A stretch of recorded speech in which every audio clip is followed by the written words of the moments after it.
Olá, alunos! Vamos dar continuidade, então, à nossa disciplina.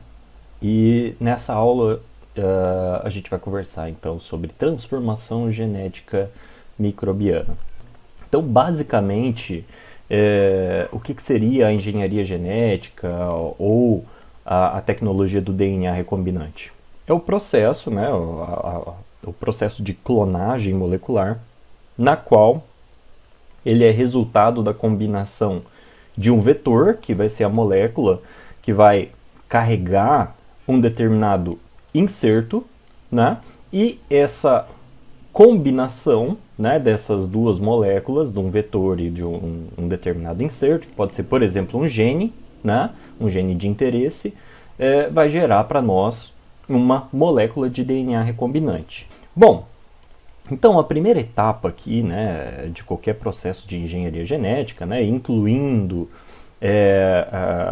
a engenharia genética com micro-organismos, é a construção do vetor, né? Então, vocês lembram que a gente tem vários tipos de vetores, né? E cada um deles vai ter diferentes ferramentas de seleção de características, assim como aplicações diferentes. Então, é um vetor de clonagem. Então, o que ele vai fazer? Ele vai servir ali para que uma determinada região genômica seja clonada, né? Seja feita o processo de clonagem molecular e que aquela informação genética ela se mantenha dentro de uma determinada linhagem, depois eu posso recuperar essa informação. Um vetor de expressão já seria um vetor, né, um plasmídio, por exemplo, que iria proporcionar a um determinado gene toda a condição necessária para que esse gene seja expresso, né?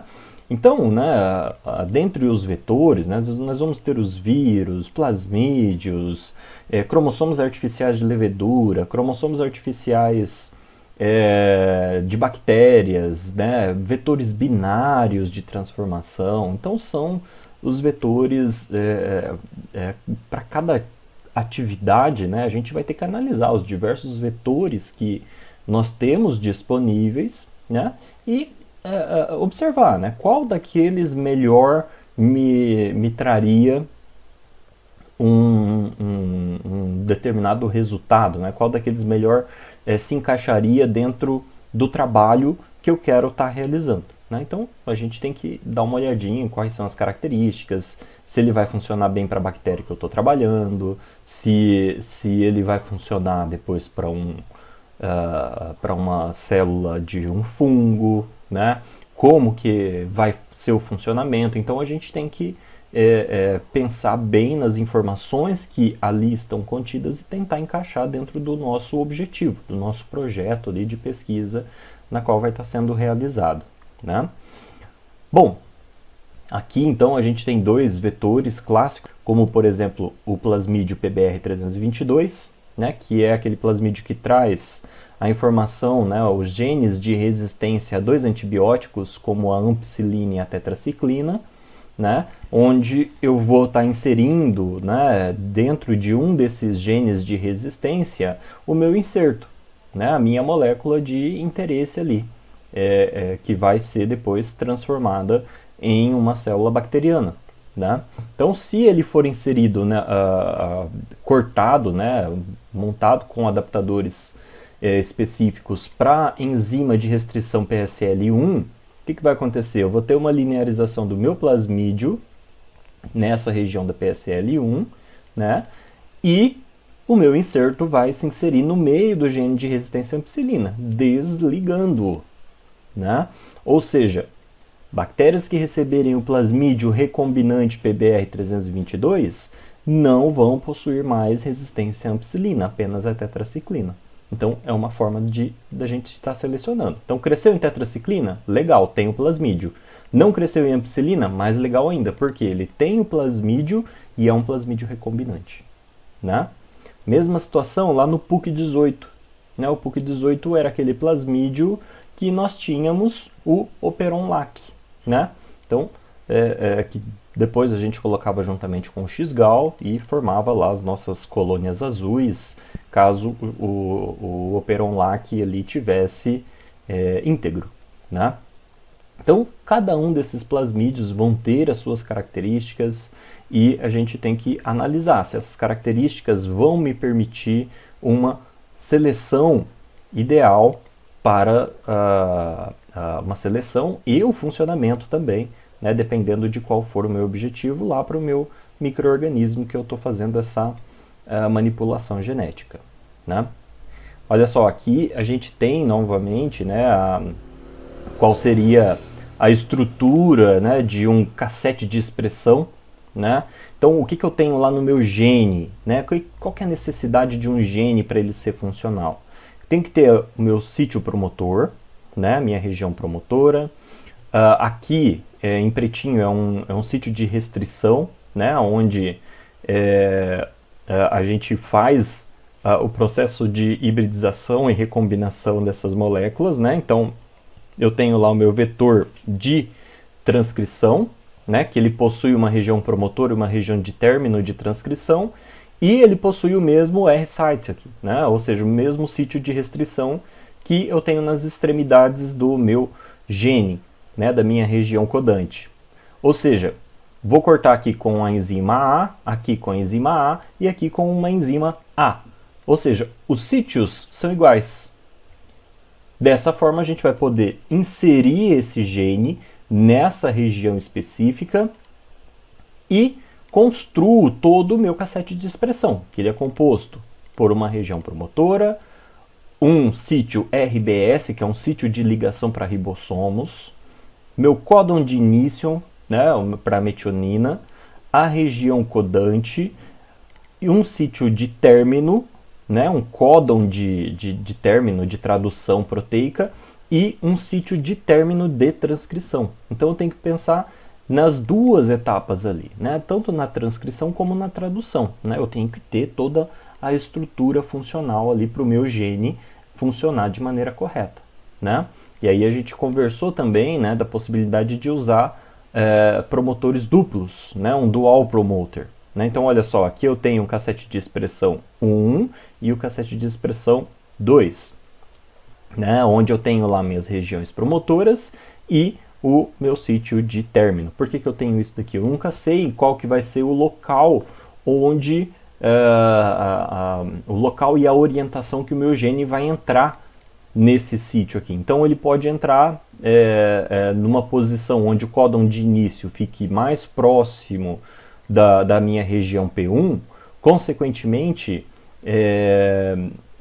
tendo essa região mais próxima de P1, eu tenho que expressar o meu gene a partir do promotor P1, né? E ele vai terminar lá no outro sítio de término que vai estar mais à frente, né? Se entrar ao contrário, aí ativa P2, né? E assim a gente consegue fazer o controle da expressão desses genes ali que vão estar no vetor, né? Bom, selecionei um gene de interesse, né, na qual eu pretendo expressar, né, em uma bactéria, ou até mesmo inserir em um fungo. Depois a gente vai ver um sistema de transformação, né, uma construção de um vetor no exemplo aplicado, né, prático, de certa forma, de transformação em fungos. Mas na bactéria, se eu colocar o plasmídio e manter essa bactéria em um meio seletivo, somente vão permanecer aquelas bactérias que tiver o meu plasmídio, né? Elas só vão conseguir sobreviver a partir do momento que elas têm os plasmídios. Tendo o plasmídio, ela está expressando o meu gene de interesse, né? Não tem uma necessidade absoluta de que aquela informação genética seja incorporada ao genoma, certo? Agora, em eucariotos, aí eu já preciso que essa informação se incorpore ao genoma, né? Para que ela seja mantida ali nas próximas gerações. Bom, feito a construção então dos nossos vetores, a gente vai para a etapa de transformação. Bom, a transformação ela vai depender muito do tipo de célula que nós vamos estar utilizando. Né? Então ela pode ser feita por um processo de microinjeção, por biobalística, né? E aí a gente vai ter os sistemas por agrobactério, eletroporação, entre outros. Né? Bom, como aqui a gente está trabalhando com fungos e bactérias, principalmente, né? Os sistemas que nós vamos ter, de uma maneira geral, para fungos, agrobacterium, e para bactérias, a eletroporação choque térmico. Tá? Então, são métodos que funcionam, né, super bem para esses tipos de organismo. Né? Então, a eletroporação, só revisando, né? Então, eu tenho lá o meu plasmídio recombinante, né? Eu vou ter plasmídios recombinantes e não recombinantes também, né? É meio que aleatório esse processo de criação de moléculas recombinantes. Então, algumas vão dar certo, outras não, né? Enfim, eu não tenho como selecionar quais são as recombinantes e quais não são antes de fazer o processo de transformação. Então, o que a gente vai fazer? Eu vou pegar essas moléculas, vou colocar em uma solução, né? Uma solução alcalina juntamente com as bactérias, né? Que vão ser transformadas. Depois, essa mistura ela é colocada em uma cubeta de eletroporação, onde a gente vai ligar ela em um eletroporador que vai fornecer alguns ciclos, né, de voltagem. Então, ela vai mandando, né, em tandem ali 1.200 volts, por exemplo, né, 1.200 volts a cada 3 milissegundos. Né? E essa voltagem aplicada nessa solução faz com que poros sejam abertos na parede e membrana celular das bactérias, o que permite a entrada de plasmídios. Tá? Então, qual que vai ser o meu resultado final desse processo? Eu tenho bactérias que não recebem plasmídio, né? O meu rendimento aqui não é de 100%. Então, algumas bactérias não vão receber, outras vão receber plasmídio, só que é um plasmídio não recombinante, enquanto outras vão receber o plasmídio recombinante. E essas são as que nos interessam. Por isso, é muito importante a gente definir bem qual que vai ser o nosso vetor. Porque depois do processo de transformação, eu preciso ter ferramentas que sejam, que me possibilitem o processo de seleção das minhas bactérias transformadas e transformadas com um plasmídio recombinante. Né? Um outro processo muito semelhante é o processo de choque térmico. Né? Então, no choque térmico, né, a gente, aqui na foto eu tenho um banho seco, né, e onde vai ficar em uma temperatura mais alta, né, e um banho de gelo ali, né, um recipiente onde eu vou colocar gelo. Né. Então, como que é feito esse procedimento? Né? A gente pega ali o tubo contendo as bactérias e o plasmídio e a gente vai fazendo ciclos. Né? Então ele fica um tempo no gelo, depois vai um tempo pro banho seco ali, né? Numa temperatura mais alta. E esse choque térmico, né? Essa mudança repentina de temperatura, faz com que as células aumentem o seu volume, né? Pela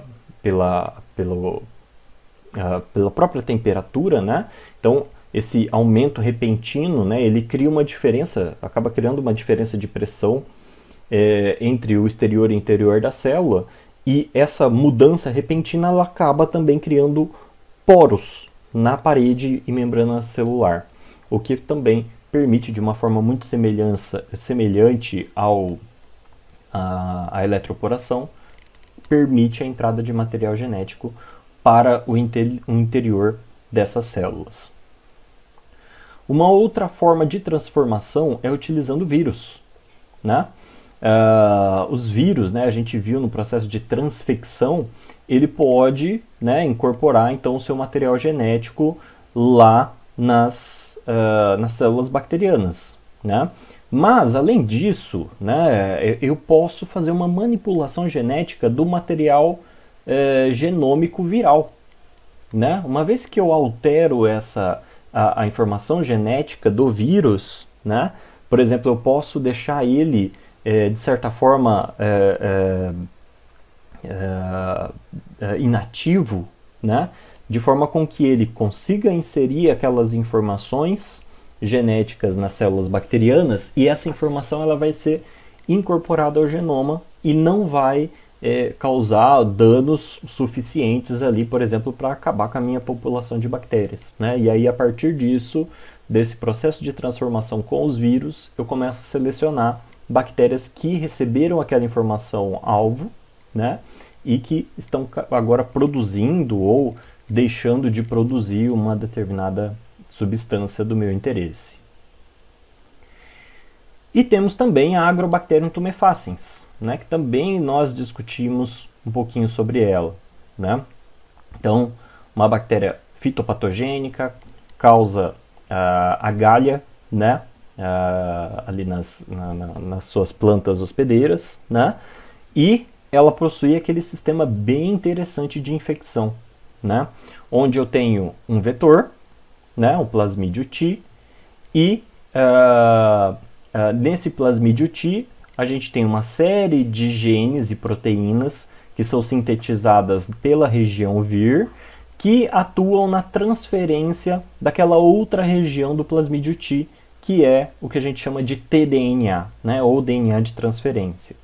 Bom, todo esse processo se inicia com a presença de acetosseringona, que é produzida quando eu tenho células lesadas de tecido vegetal, né? Então, essas células lesadas começam a liberar esse composto, acetosseringona, que ativa a expressão dessa região Vir, e essas proteínas da região Vir fazem, né, promovem a transferência do tDNA, né, da forma de uma fita simples de DNA, né, para o interior de uma célula vegetal saudável.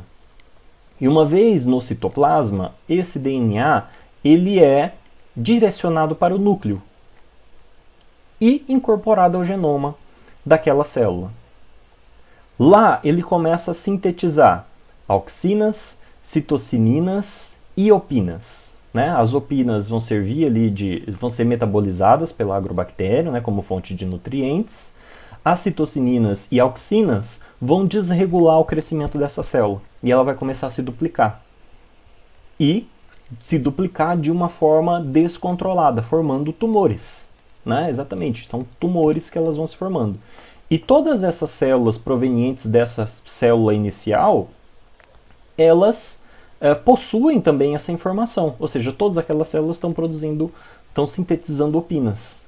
Ou seja, a agrobactéria meio que ela faz um processo de escravização dessas células, né? Elas meio que utilizam, né, fazem o uso dessas células para que elas possam se alimentar, né?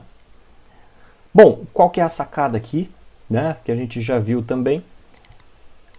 Uma vez substituído aqueles genes da região de tDNA por um gene de interesse, eu posso estar transferindo aquela região de tDNA com um gene ali que vai servir para mim fazer um processo de melhoramento genético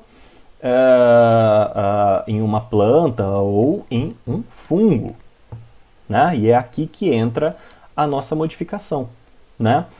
Então, todo esse sistema, né, ele é bem vinculado a esse processo de patogenicidade que nós temos entre as Agrobacterium tumefaciens e as suas plantas hospedeiras, né, que vêm a desenvolver a galha. Porém, uma vez que nós temos esse processo, né, dependente de acetosseringona, a gente vai ver um exemplo mais para frente de que fornecendo acetosseringona eu posso transformar outros tipos de organismos além das plantas, tá? Então, feita o processo de transformação, a gente tem que selecionar os transformantes, né? Então, por isso entra toda aquela importância da seleção, uma boa seleção de um vetor, para fazer esse processo de modificação genética, né? Voltando lá para o PUC 18, como que ele funcionava? Dentro do meu Operon LAC, eu tenho uma das enzimas é a beta-galactosidase. Né? O que a beta-galactosidase faz? Ela quebra moléculas de galactose em glicose e, moléculas de lactose em glicose e frutose. Né? E a ligação ali é uma ligação muito parecida com o que a gente observa aqui no X-gal. Né? Então eu tenho, olha só, uma molécula de glicose aqui, aliás, de galactose, né? E uma vez quebrada, eu formo esse outro composto, que é o 5-bromo-4-cloro-3-hidroxiindol. Né?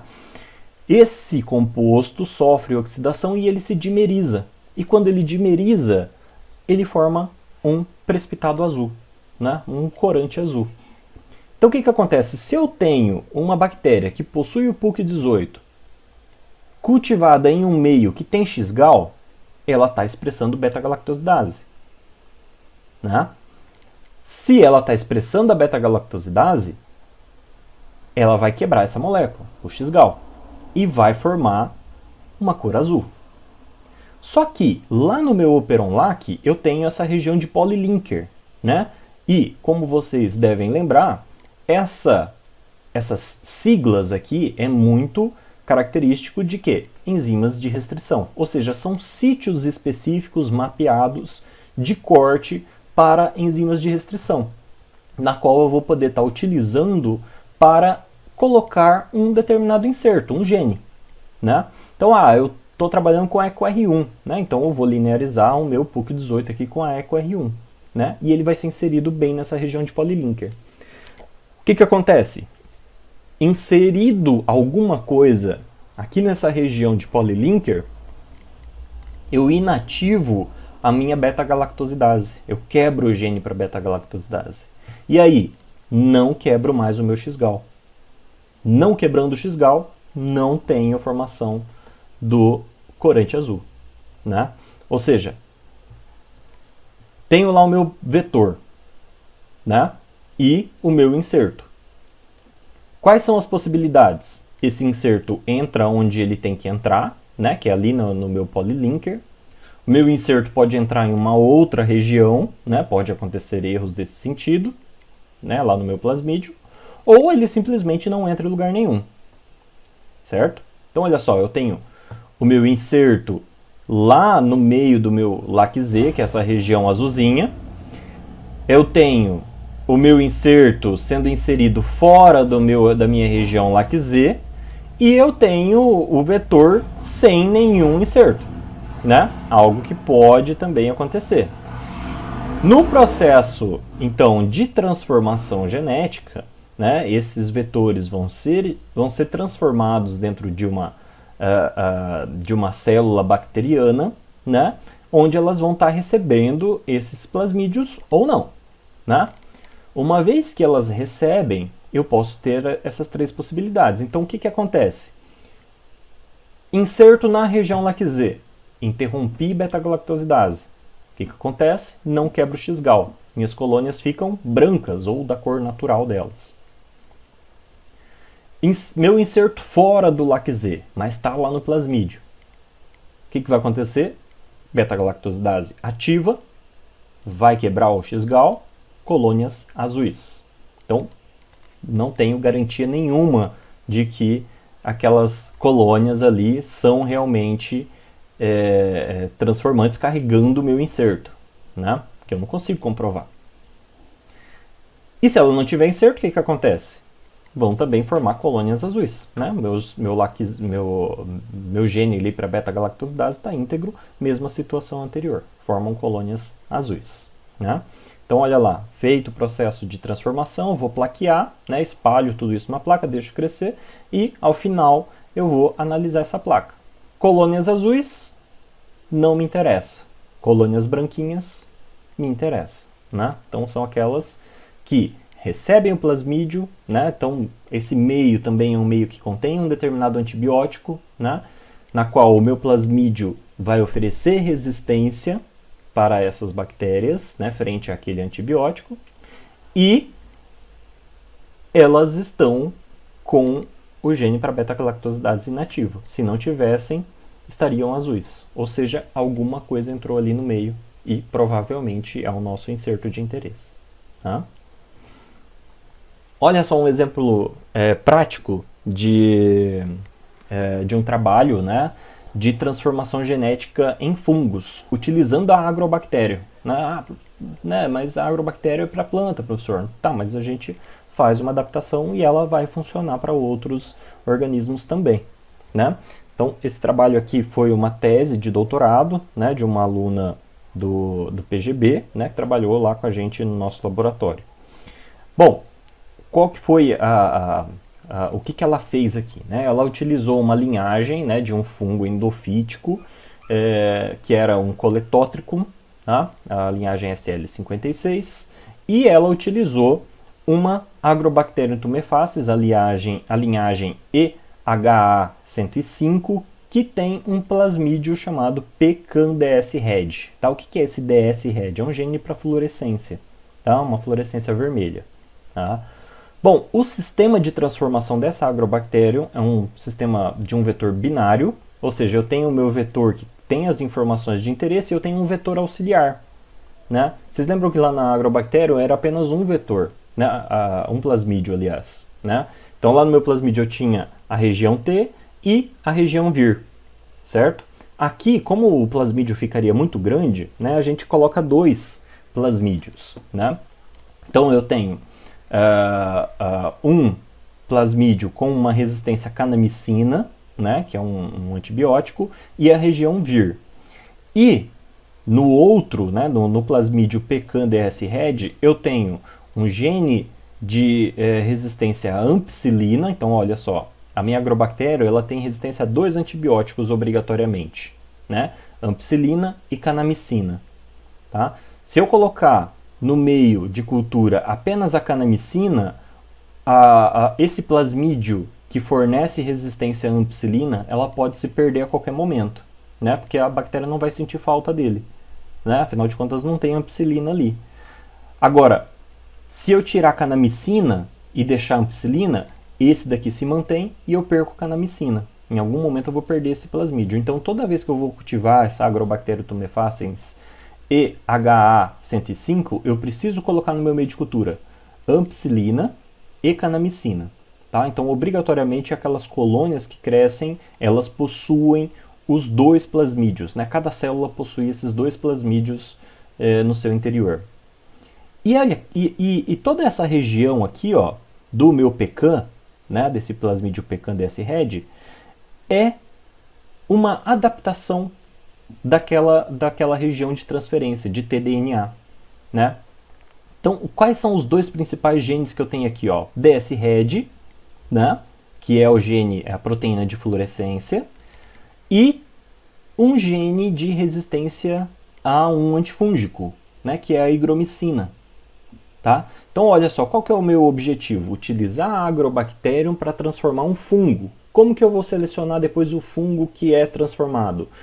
Eu preciso que ele seja resistente à higromicina, né? Em uma concentração que a linhagem selvagem não era, certo? Então, tem o gene para resistência a dois antibióticos para manter a Agrobacterium com os dois plasmídios. O que vai para o fungo? Apenas a minha região T. Ó, eu tenho aqui uma borda T, né, e uma outra borda T. Então, toda essa região aqui é a região de transferência, né, que os meus genes lá da região vir vai transferir para o fungo. Então, toda essa região aqui vai ser incorporada lá no genoma do fungo. Tá? Bom, então a primeira etapa ali é ela determinar qual que é a sensibilidade da linhagem dela à higromicina B, né, o agente antifúngico. Então, ela fez alguns testes ali com várias concentrações, né? E uma vez determinada a concentração de higromicina, né, que o fungo dela era suscetível, aí ela vai começar a transformar, né? Vai começar o processo de transformação genética. Então, ó, como que ela faz? Ela pegou a Agrobacterium tumefaciens, né, que carregava ali, né, os plasmídios, né, o vetor binário, colocou para crescer em um meio de cultura YEP, tá, um meio específico ali para a Agrobacterium tumefaciens, contendo a canamicina e a rifampicina. Tá? Então, os dois antibióticos na qual os plasmídios ali iriam promover a resistência, né? Um carregando o gene de resistência para canamicina e o outro para rifampicina. Bom, elas são crescidas ali sob agitação, depois é centrifugado e é ajustado a concentração, né, por espectrofotometria, né, por densidade óptica, em um meio chamado meio indutor líquido. Tá? Por que ele é indutor? O que induzia a atividade da agrobactéria de transformação? A acetosseringona. Né? Então, nesse meio de cultura agora, que eu estou já ajustando a concentração das células ali, eu já vou colocar a acetosseringona, tá? Que vai ativar aquela região vir do meu plasmídio auxiliar. Né? Bom, para o fungo também é feito algo semelhante. Né? Então eu cultivo lá o meu fungo, né? Coloco ali num caldo batata dextrose, né? Ele vai crescer por 6 horas, depois centrifugo essas amostras, diluo também em um meio indutor. Poxa, professor, mas por quê? O fungo já tinha o plasmídio? Não, mas ele tem que já estar ali, né? Uma vez que eu vou misturar tanto o fungo como a agrobactéria em algum momento, ele já tem que estar num meio ali onde eu tenho esse meio indutor, né? Onde eu tenho a acetosseringona. Então eu já vou habituando ele àquela situação. Feito isso, né? Olha só, agora eu já tenho fungo ajustado a uma densidade óptica e bactérias também ajustados a uma determinada densidade óptica, ambos em meio indutor. Aí o que eu vou fazer? Vou pegar numa placa de Petri, vou colocar um papel no meio dessa placa de Petri, né? Um papel de filtração, por exemplo, né? Um papel filtro qualitativo, e vou colocar 20 microlitros de cada um. 20 microlitros do fungo, 20 microlitros dessa solução com a bactéria, né? E aí, olha só, ela fez 50 fragmentos desse, né? E incubou as placas. Bom, o que vai acontecer aqui? Vamos começar a crescer, né? Eu tenho um meio de cultura, eu tenho a acetosseringona, eu tenho o fungo e eu tenho a bactéria. Ambos vão crescer, a agrobactéria ali vai começar a fazer a transferência para alguém, no caso para os fungos, né? E aí, olha só, ela vai, né, num primeiro momento era só o meio indutor. Uma vez crescido, o que ela faz? Ela pega aquele papelzinho e transfere para uma placa contendo BDA, né, que é um meio específico ali para o crescimento de fungos, acrescido de higromicina, que é o antifúngico, né? Que, uma vez inserida aquela região de tDNA, iria gerar uma resistência do fungo geneticamente modificado para esse agente antifúngico, né? E a higromicina, aqui no meio de cultura, ela já é colocada em uma concentração em que o fungo já não suportava, né? Ou seja, se ele continuar crescendo naquele papelzinho agora, ele recebeu o gene para higromicina. Consequentemente, ele recebeu o gene para emissão de fluorescência também, né?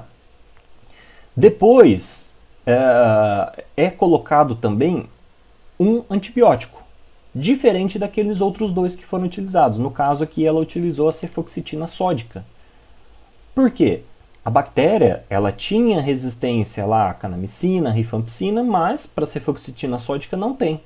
Então o que vai acontecer? O fungo, ele vai continuar crescendo desde que ele tenha recebido aquela região, né, de tDNA, né, contendo resistência para a higromicina, mas a agrobacterium vai começar a morrer aqui, porque eu tenho um antibiótico que ela não tem resistência. Quem que vai ficar na placa?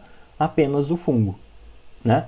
Então, olha só, ela repete esse passo, né, algumas vezes, né, para garantir a eliminação de todas as agrobactérias, né, e ficar apenas o fungo, e depois ela vai fazendo o isolamento desses fungos que cresceram ali, né? Como que ela faz a detecção da produção da proteína DS-RED, né, proteína fluorescente? Usa um microscópio para visualização de fluorescência, né? E essa imagem aí nesse slide é o resultado que ela teve, né? Então ela conseguiu observar essas fluorescências, né, sendo produzidas ali pelo fungo, né? E aparentemente, né, elas ficam concentradas, né, em vesículas, né? Em algumas regiões específicas ali das hifas, né? Para que ela fez isso, professor? Né? Só para o fungo ficar brilhando ali? Não, esses fungos eles têm a capacidade de infectar plantas, né?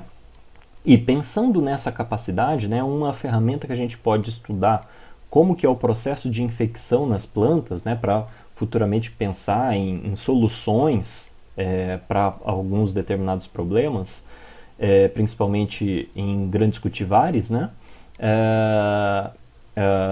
é ter uma forma de conseguir visualizar esses fungos lá no tecido vegetal. Né? Porque quando a gente olha lá, né, faz uma coloração, a gente colore tudo.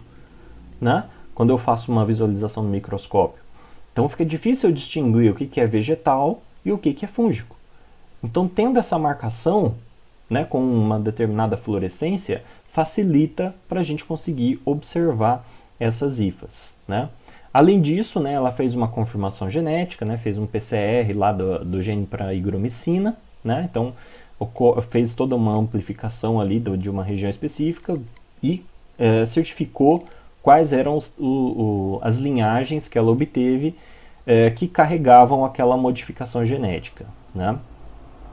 E depois, é claro, né, ela fez a inoculação desses fungos em raízes. No caso, ela fez a inoculação em raízes de milho. Então, essas partes mais quadradas aqui, a gente sabe que são as células vegetais, né? E aqui, ó, bem nessa região onde está a seta, a gente consegue ver a hifa com aquela característica que a gente tinha visto na figura anterior, né? Então, um processo de transformação poderia ser algum outro tipo de gene, né? Poderia ser um gene para a produção de alguma determinada enzima, né, algum determinado metabólito? Sim, né? No caso aqui a gente fez esse processo de transformação genética para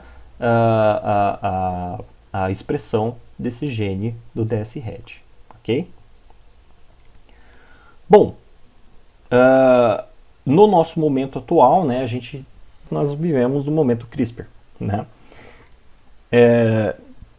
Essa ferramenta ela traz para nós possibilidades que antes eram dificuldades, né? Por exemplo, eu consegui manipular pontualmente uma etapa do metabolismo de um determinado micro-organismo, né? Um determinado fungo, uma determinada bactéria, né? E com o CRISPR, isso se torna algo extremamente possível, né? É muito mais viável atualmente a gente conseguir fazer alguma manipulação dentro da engenharia metabólica, né? Então a gente utiliza a engenharia genética como ferramenta para a engenharia metabólica, né? Então hoje a gente pode pensar em CRISPR para desligar genes, né? Fazer o knockout gênico que nós conhecemos, para a utilização da interrupção de genes, né, da expressão de alguns genes, utilizando um sistema de CRISPR de interferência, né, que pode ser chamado dessa forma, onde eu inativo a capacidade da Cas9 de cortar o meu sítio-alvo. Então, a CRISPR se liga em uma determinada região e ela fica presa ali, impedindo, por exemplo, a expressão de um gene. Né? E também o de ativação. Né? Pensando em CRISPR também, eu tenho processos de ativação. Então, no lugar de eu ligar a minha Cas, né, no sítio promotor, por exemplo, interrompendo uma RNA polimerase, eu posso ligar ele antes desse sítio promotor, de forma com que ele recrute RNAs polimerases de uma maneira mais acentuada, aumentando a expressão de um determinado gene. Né? Então, hoje em dia, a gente já conhece várias variações da Cas. Né? E essas variações elas podem ser utilizadas de diferentes formas para manipulação da expressão, né? Ligar, desligar genes de uma maneira extremamente pontual e controlada, né? Então, né, novamente aqui, ó, né, nessa imagem a gente vê bem exemplificado esses processos, né? Então a gente tem aqui a Cas9, né, o meu RNA guia, o meu sítio-alvo, né? Então, de uma maneira mais natural, né, e pensando no que a gente descobriu inicialmente, né, o que eu poderia fazer? Com esse RNA guia, clivo regiões específicas. Essas regiões elas vão passar por um processo de manutenção ali, de reparo desse DNA, né? Então eu posso partir para sistemas de recombinação, de reparo envolvendo sistemas não baseados em homologia, né? Na qual é feita a inserção ou até mesmo deleção de algumas bases, e isso muitas vezes acaba causando nocaute de genes, ou até mesmo baseados em recombinação homóloga, né, onde eu posso colocar um DNA, né, que possui homologia com aquela região que vai ser cortada, e no meio daquele DNA que eu estou fornecendo como um guia para que a minha célula faça a correção, no meio daquela região eu coloco algo que seja do meu interesse, né? E aí ocorre as modificações, né? A substituição da informação genética que eu tinha originalmente naquele local, né? Ainda, olha só, né? Eu posso fazer sistemas, né? Desligar grandes regiões, né? Por exemplo, o que acontece aqui, né? Olha só, eu tenho um alvo A, um alvo B, ocorre o corte lá no alvo B e no alvo A, coloco uma região para que ocorra o processo de recombinação homóloga. Então, dentro daquele buraco que ficou, né, a gente insere alguma informação de interesse, né? Por exemplo, um gene ali de interesse para aquela região. E aqui, ó, pensando naqueles exemplos que eu dei no slide anterior, né? Então, eu posso ter a utilização de uma proteína Cas defectiva, né? Ou seja, que ela não vai realizar os cortes ali no meu sítio-alvo, porém, ele pode se ligar, por exemplo, numa região pré-gênica e atuar como um ativador da expressão, como um repressor da expressão de um determinado gene, ou até mesmo para visualização de um determinado local, né? Então, uma ferramenta aqui muito interessante. Olha só um exemplo, né? Para a produção de ácido gama imunobutírico, ou o GABA, né? O GABA é muito comum a gente encontrar aí como um suplemento, né? Suplemento alimentar, né? Como um suplemento de neurotransmissores, né? Afinal de contas, o ácido gama-aminobutírico ele é um dos principais neurotransmissores que nós, mamíferos, né, de uma maneira geral, possuímos, né? Então ele vai atuar ali principalmente nas sinapses, né? Nas sinapses é muito receitado às vezes como um suplemento para ansiedade, para depressão e tudo mais, né? E isso pode ser produzido por células bacterianas, né? Porque, olha só, como que ele é produzido? O GABA, né, ele é um produto proveniente do L-glutamato, né? E o L-glutamato, ele vem lá do alfa-cetoglutarato, que vai estar lá no ciclo do ácido cítrico, né? Ou no ciclo de Krebs, como a gente gosta de chamar, né? Então, para que ocorra essa conversão do L-glutamato para o GABA, a gente tem uma proteína específica que é a GAD-B, né? Então, a GAD-B, né, ela, consequentemente, pensando nessa rota metabólica, ela tem que ser mais expressa, né? Porém, o GABA, a célula, né, em excesso, por exemplo, de L-glutamato, ela acaba liberando, né, para o meio exterior da célula, né, esse L-glutamato, e muitas vezes ela acaba importando, né, gastando energia, trazendo esse GABA para o interior da célula. Ou ainda, em excesso, o GABA ele é convertido pela GABT em succinil semialdeído, né, em um succinil semialdeído, e que depois, posteriormente, volta para o ciclo de Krebs na forma de succinato. Tá? Bom, o que, que é feito aqui então? Né? O que, que esse trabalho, né, que eu coloco aqui embaixo para vocês, né, ferramentas CRISPR para o controle da expressão gênica em bactérias, né, eles analisaram, né, fizeram toda uma análise combinatorial para analisar desligando ali, né, fazendo a deleção de algumas proteínas e aumentando a expressão principalmente da H de B, como que iria se comportar a produção, né, a partir de uma determinada bactéria, né?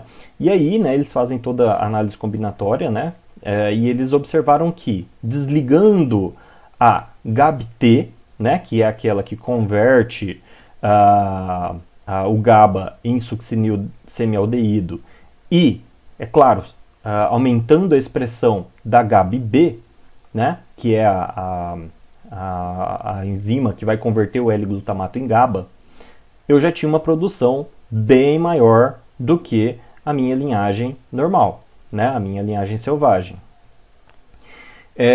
Ainda, olha só, desligando também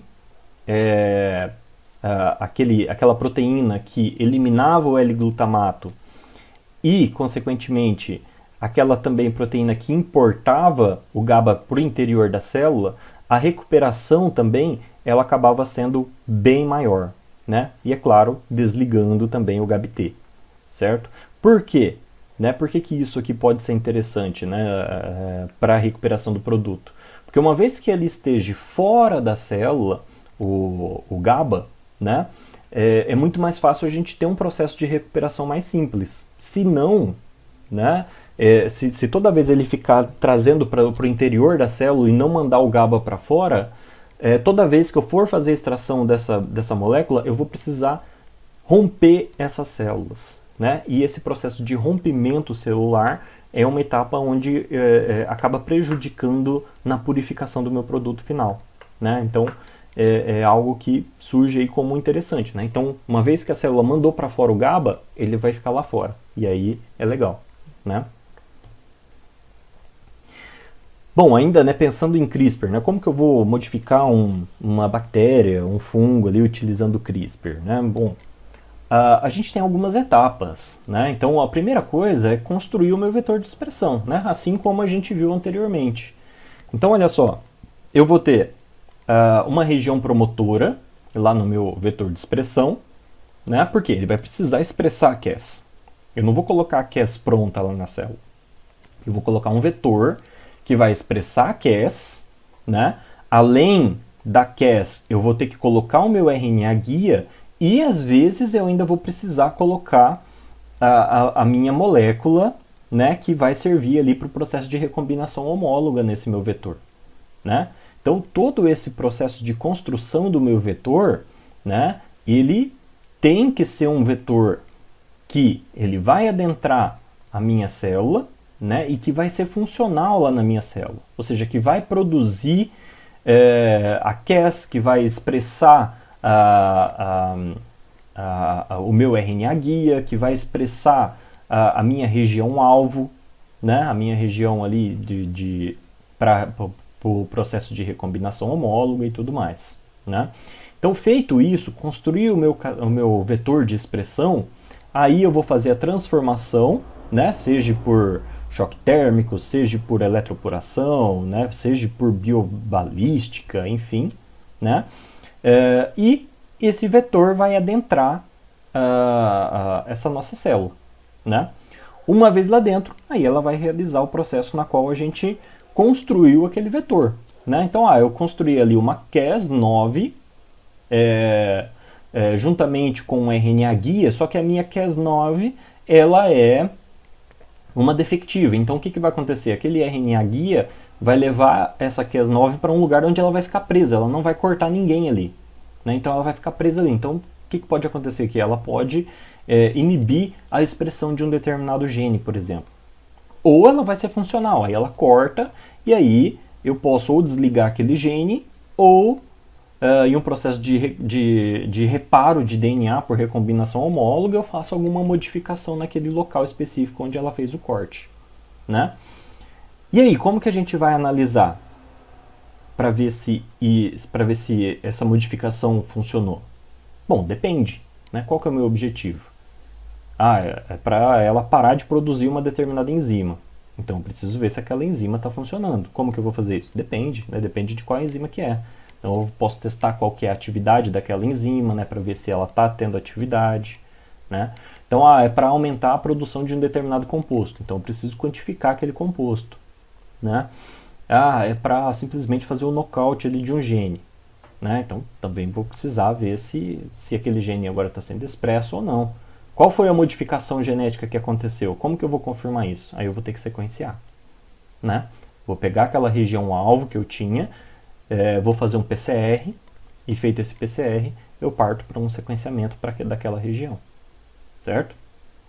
Então, olha só, né, a possibilidade aqui de atuação, né, pensando em CRISPR e todos esses aparatos que nós vimos de engenharia genética, eles são extremamente amplos e aplicáveis em diversas frentes, né? E isso vai depender de qual que é o nosso objetivo, né? Então, o que você quer que aquela bactéria faça ou deixe de fazer, né? Qual que é o meu alvo? Então, todos esses processos, eles dependem de um grande conhecimento do nosso material biológico, né? Do material biológico que a gente vai estar trabalhando, né? Então, preciso conhecer inicialmente todo o seu metabolismo, né? Ou pelo menos, né, todo não, mas pelo menos o metabolismo chave ali para mim chegar num determinado objetivo, né? Como que essa célula funciona para produzir isso? Né? Como que ela se comporta? Né? Se eu tenho tal molécula, ela não produz isso. Por quê? Porque ela tem tal enzima. Então, se eu tirar essa enzima, será que dá certo? Né? Aí a gente tem que testar, né? E é aí que a gente, levantando essas interrogações, é onde a gente levanta as nossas hipóteses, protocolos e tudo mais, e aí é onde a gente vai fazer os testes para tentar buscar, né, extrair o melhor daquele nosso material biológico, certo? Então, a gente finaliza aqui esse item, os itens então de melhoramento genético e de transformação microbiana. Então é isso, gente. Obrigado e até a próxima aula. Tchau, tchau.